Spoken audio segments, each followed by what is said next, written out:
Hey, what's up, guys? Smaldor here, and I just want to talk about Dark Souls 1, 2, and 3 for a little bit.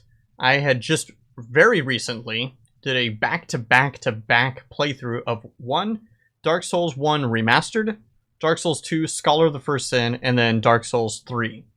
I have completed all the DLC, all content, and I want to talk about it. I want to talk about my thoughts on it. So this is going to be another thoughts video. Kind of like when I play and complete new games, I'm going to also be, throughout, scattered out, be playing older games.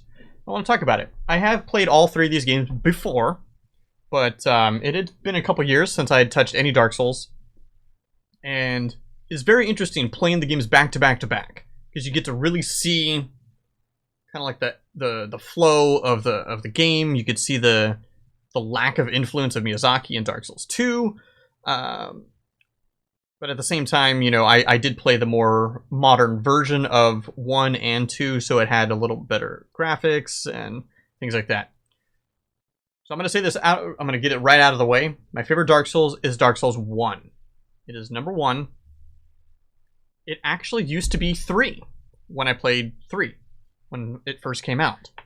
But it also had been like 4 years since I had played Dark Souls 1. At that point, so I didn't really remember it as much. But now, having played them all back to back to back, I can say without a shadow of a doubt, Dark Souls 1 is my favorite Dark Souls.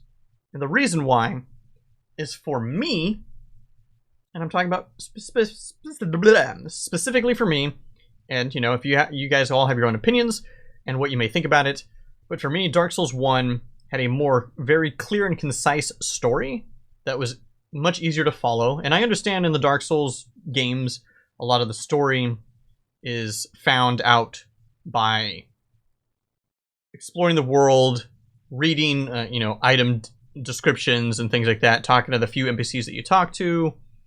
And a big thing with the Souls world is that, for the most part, in all the Dark Souls, everything already happened. And you're there after all the events have happened. And you're there kind of like living through the history, kind of. Your character is kind of living through the world after all the bad crap happened. And obviously you do have an objective, you have a quest, you do have things that you need to do in the present, but pretty much the story happened already, and now you're kind of doing like one last thing.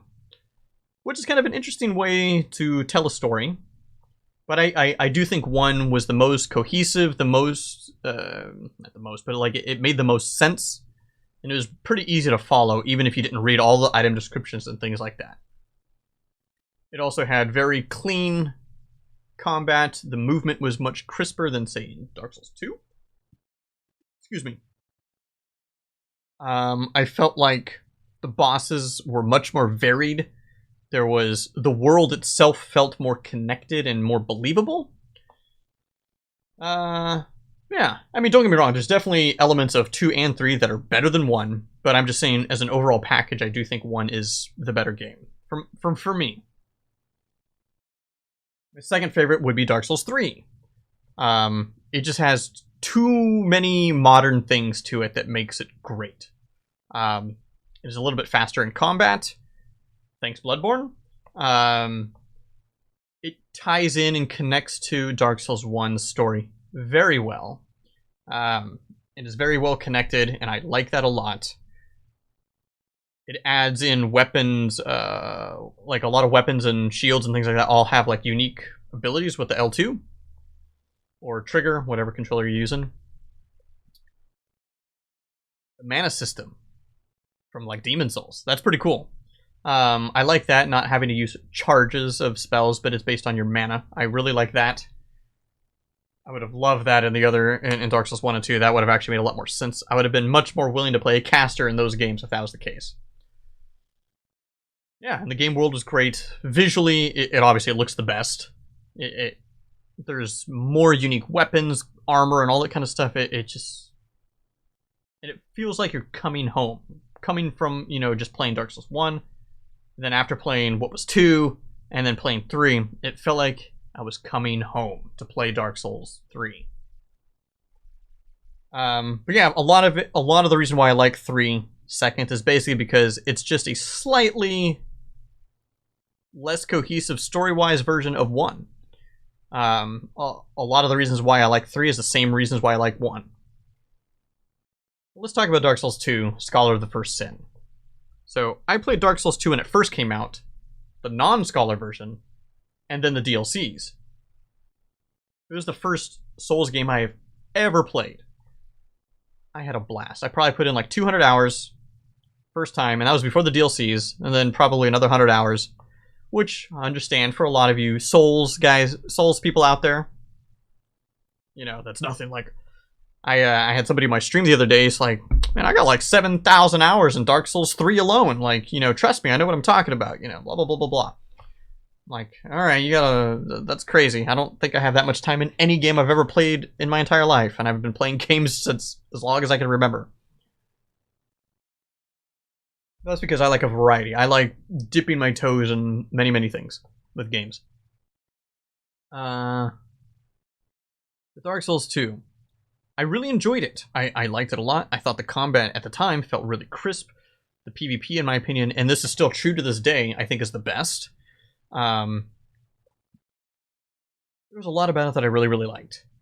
One thing that I didn't like was there was far too many, and this is a criticism of even Scholar, there's too many humanoid mobs and bosses. Too many things are just humanoid. I would have liked more monster variety, things like that.